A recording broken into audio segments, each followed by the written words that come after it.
Bolivia, desde que nace a la vida independiente, con todo el antecedente que significa la colonia, nuestros hermanos de las civilizaciones antiguas que habitaron este lugar. Pablo, a propósito de lo que tú dices, o sea, somos, al final nos guste o no, uno solo. Pero Pablo, Bolivia, a lo largo de su vida republicana e independiente, ha sabido manejar, gestionar y encarar el problema del indio, y no lo estoy utilizando el término en sentido peyorativo, Pablo. ¿A qué voy?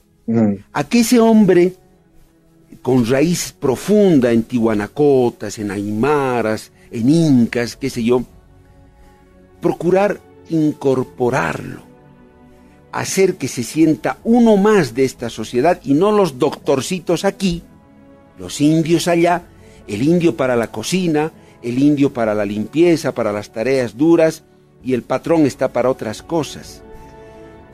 ¿Bolivia pudo superar eso, Pablo? O sea, hacerlo de este país, que se mire en el Estado como todos, o no pudimos. Por eso llegó un 1952, para desterrar a patrones, a haciendas, y que el pongo ocupe un lugar mucho más digno.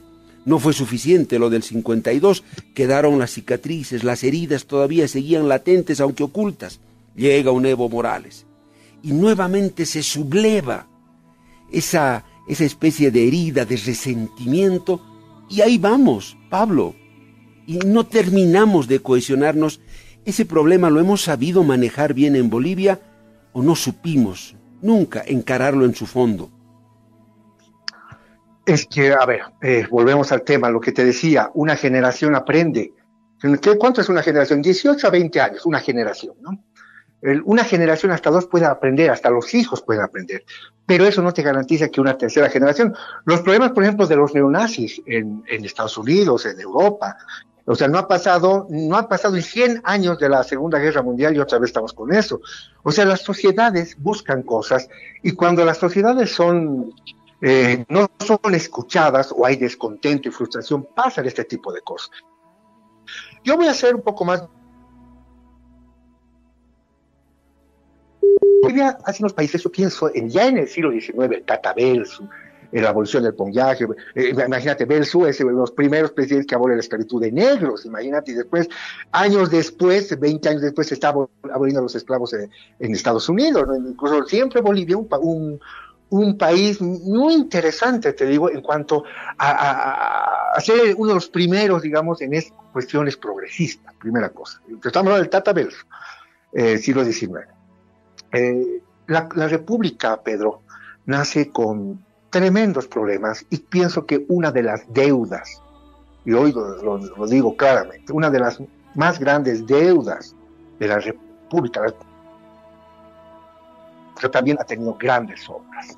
Y una de las deudas es justamente haber sojuzgado al indígena a niveles mucho más hostiles que la satanizada colonia. Y te doy un dato que es importante, datos fácticos.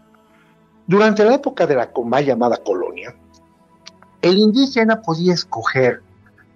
el indígena de cualquier tierra de comunidades podía escoger si quería, durante la Guerra de Independencia, si quería ser de las tropas de su majestad, si podía ser soldado de sus tropas de su majestad, o de las tropas independentistas o patriotas.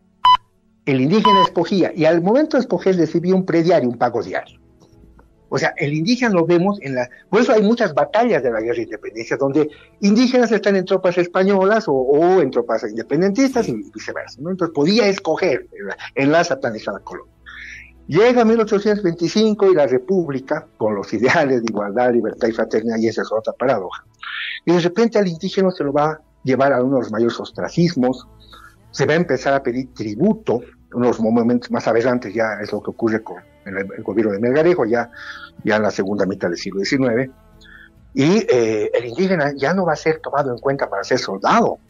Imagínate, no los vamos a ver en la guerra del Pacífico, en la batalla de Ingavi, la guerra de 1941, el indígena no está. En el Pacífico el indígena no está. En el Acre no está. Y cuando ya en el siglo XX, imagínate, ya más de un siglo de la República, ya en la campaña de la guerra del Chaco.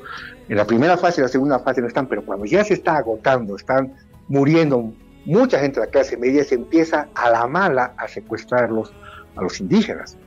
Y eso hay cartas y muy lindas que escribe Elizardo Pérez justamente al respecto.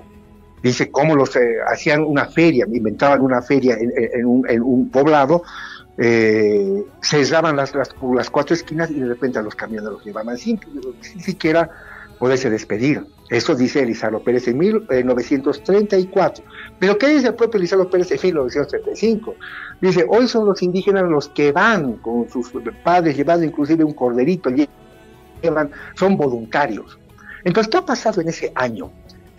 No hay un evento más tremendo, dramático y poderoso que compartir trinchera, hombres con hombres. Ahí estaban ya los Mamanis, estaban los Ferraris, estaban los Antelos, estaban los López.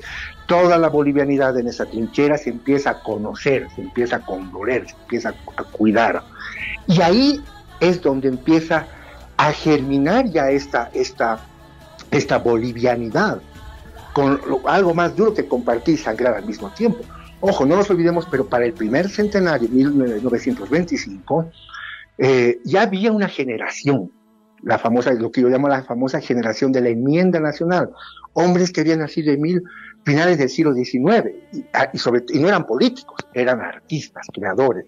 Está un Cecilio Guzmán de Rojas, está un Arturo Borda, está un Velasco Maidana, cineasta, están grandes literatos, están músicos, están arquitectos como Villanueva, donde se empieza a retratar por primera vez a los indígenas, a esa Bolivia profunda. Entonces, a esa generación, más unos años más, unos 10 años más, y la guerra del Chaco, ese evento tan doloroso, que va a ser justamente que la bolivianidad empieza a conocerse por primera vez. Entonces, creo que ese hito de la guerra del Chaco es fundamental, porque sin la guerra del Chaco no hubiera existido, por supuesto, 52, no hubiera existido la revolución del 52. Entonces, ese es uno de los hitos lo más importantes para esta reparación con la Bolivia profunda. Pero eso no garantiza, Pedro, que las siguientes generaciones en 20 o 30 años cometan otra vez otro tipo de abusos.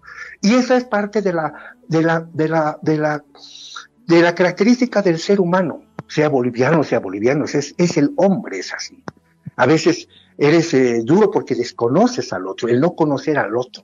Y creo que esa es todavía una de las grandes, y no solamente en Bolivia, porque este es un fenómeno que pasa en toda la América, en todo el continente americano, inclusive en los Estados Unidos estamos viendo tremendos problemas de ese tipo, raciales, étnicos, lingüísticos, ¿no? Entonces, Bolivia está en ese desafío, pero creo que Bolivia, si analizamos ya benevolentemente en estos 203, Bolivia ha tenido momentos muy importantes, muy buenos, creo, en encarar todos estos problemas de esta Bolivia, que nació prácticamente, era una especie de un Frankenstein, ¿no?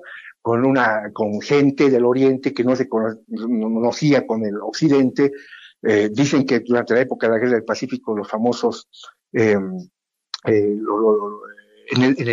los diputados, cuando hablaba un diputado de Santa Cruz, causaba risa a los paseños y viceversa, porque hasta la forma de expresarse era muy diferente, ¿no? Entonces, imagínate, esa Bolivia nace así, sí. Y creo lo más importante es que ya hemos cumplido 200 años. ¿Cuántos enemigos, cuántos países han querido que Bolivia desaparezca? Y mira, 200 años que Bolivia ha cumplido no es poca cosa, Pedro. Pero me quedo, Pablo, con la reflexión que tú haces y créeme, la anoto. Porque de cada historiador que entrevisto aprendo muchas cosas, Pablo. Tú dices, a ver, seamos serenos en el análisis, la deuda que tiene esta etapa de independencia de Bolivia, de país como país independiente, es justamente este tema, el indígena, que fue tratado en muchos casos peor que en la colonia. Esa es la deuda que tiene que seguir zanjando esta etapa independiente de Bolivia.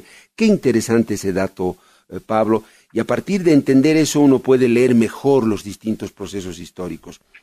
Pablo, yo disfruté mucho esta charla contigo, aprendí mucho, y ojalá que no sea la última. Yo te voy a volver a convocar para seguirte haciendo otras preguntas e ilustrarnos con tu respuesta y tu explicación. Pero por esta quedo muy satisfecho, Pablo, y valoro el tiempo que nos has dado.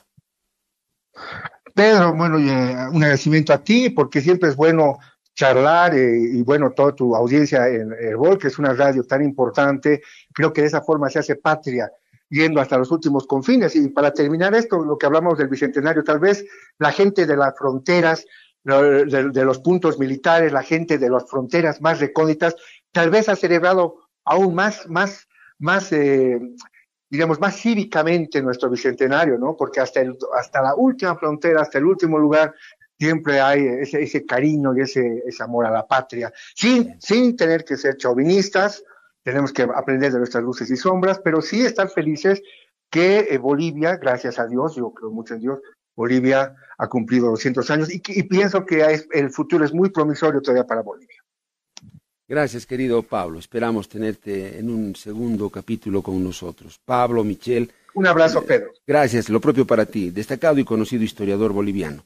¿Le parece interesante a usted hablar de estas cosas a propósito del Bicentenario? A mí me parece fundamental para entendernos.